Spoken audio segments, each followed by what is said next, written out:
Tomorrow morning, the trial for the illegal immigrant accused of murdering Georgia nursing student Laken Riley is set to resume. It comes as prosecutors reveal chilling details painting the suspect as a killer hunting for females before targeting Riley in a struggle that lasted 18 long minutes. Yeah, Fox News contributor and retired NYPD Inspector Paul Mauro will be covering the trial live from Georgia all week, and he joins us now. Thank you for joining us, Paul. We've gotten a day or two of trial. It's been very public. What have we learned so far? Well, the evidence is quite compelling, and a lot of that evidence was challenged by the defense because they knew it was going to be so dispositive.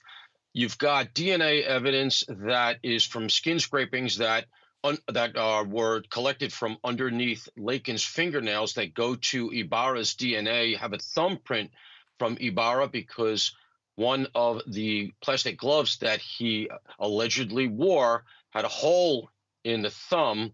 Got a video that appears to show him discarding clothing in a dumpster.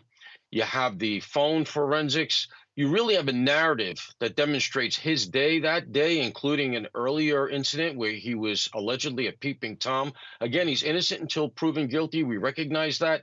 But the prosecution at this point has really created a very compelling narrative of how he might have done what he did and what happened to Laken Riley that morning. Yeah, I mean, that's a lot of circumstantial evidence. I think it's very clear to most of us what he did. Tell us, the family obviously wanting justice, wanting this man to be put behind bars for forever, if not executed. But what else do they want? I mean, I'm sure that this issue of the border is really at the center of this, right?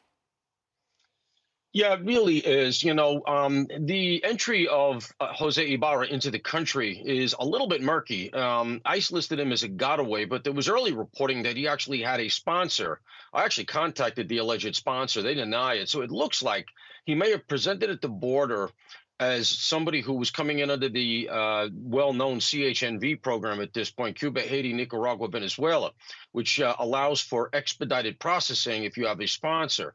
He then just seems to have left the system, left the processing, and come into America. He gets arrested in New York. He gets arrested as well down in Georgia. He's actually out with a warrant on him when he's ultimately arrested for this crime.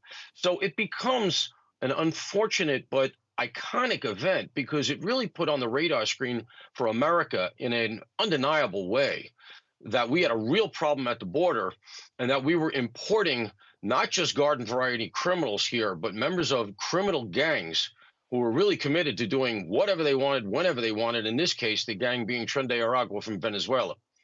Well, as we mentioned, Paul, you're going to be live in Athens, Georgia all week long covering the trial of Laken Riley. I watched a little bit last week, Paul. It's pretty overwhelming evidence against Jose Ibarra, a fairly technical, to the level of being weak, defense of Jose Ibarra. As we go into this week, and we'll be watching you on Fox, what are you going to be watching for in trial this week? So as we know, there's a bench trial going on. He chose not to have a jury. Generally, you do that because you have a very technical defense. You know you're not going to get a whole lot of sympathy in the jurisdiction. That's what he seems to have calculated here. And so he seems to be playing upon, that is his defense team as well, seems to be playing on the idea that there is the possibility that his brother, Diego, is actually the perp. Diego was wearing the hat that they feel was actually worn by the suspect during the event. The next morning, they pick up Diego. He has the hat on. And so the defense seems to have seized upon that fact to try to create a counter narrative that it was, in fact, the brother. And they're saying that the DNA is not dispositive. Don't trust it. It's only a computer talking to you. And in fact, it could have been the brother. There's reasonable doubt. And so you can't convict. The problem for Jose is that the judge does not seem inclined towards him in any way with this evidence. He's ruled against the defense in every defense motion to suppress the evidence. All this evidence is coming in against Jose. And so I'm going to be looking for, frankly, a pretty quick adjudication. This thing may even come down Monday. Oh, wow. OK. We'll be watching, Paul. Thank you so much.